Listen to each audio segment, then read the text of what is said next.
I started Munchkin over 30 years ago. I became a parent, found the baby products kind of lacking in design, lacking in function, lacking in safety.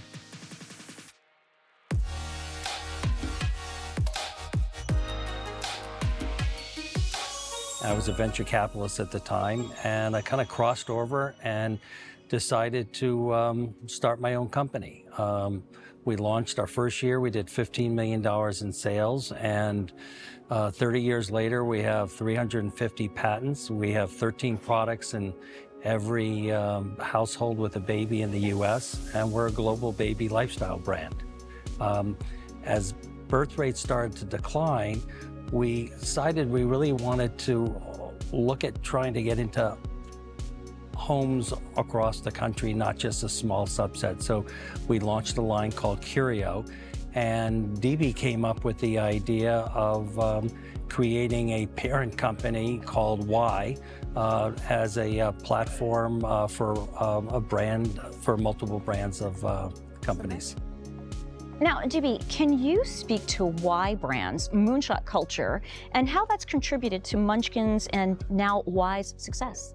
Steve challenged us a few years ago with dreaming out loud and dreaming very big and coming up with ideas that were personal to us and what would our dream be if we could do anything in the company. The first two right out of the gate were the creation of Y Brands, which was one of my moonshots, and also RD8, which is our new research and development company and think tank for innovation.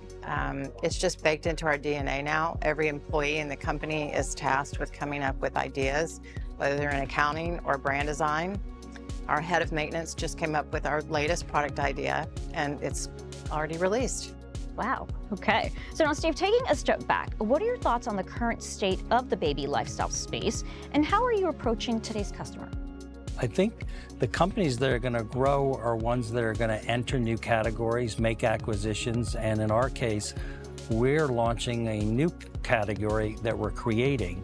And it's the first time in 30 years, I'm really proud to say we're creating a new category, and it's related to helping moms meet their breastfeeding goals, and it will launch in March.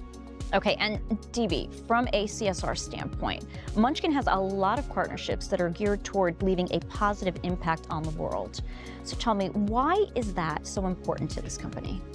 Well, we feel as the most successful and one of the largest baby lifestyle brands in the world that we have an obligation, and we should have a higher standard around sustainability and protecting our future for our kids. I think it's essential to our core values. We've had long-standing relationships since 2016, even before CSR was an acronym. So we just feel like it's just baked into who we are as a company. And finally, Steve, what trends are you observing in the baby lifestyle or consumer goods industry going into 2025? And what's next for Y? Well, I think we're going to have additional consolidation with the industry as baby rates continue to decline. We're going to see Munchkin create a new category that we're launching on March 1st. And later this year, we're going to enter a new $4 billion plus category.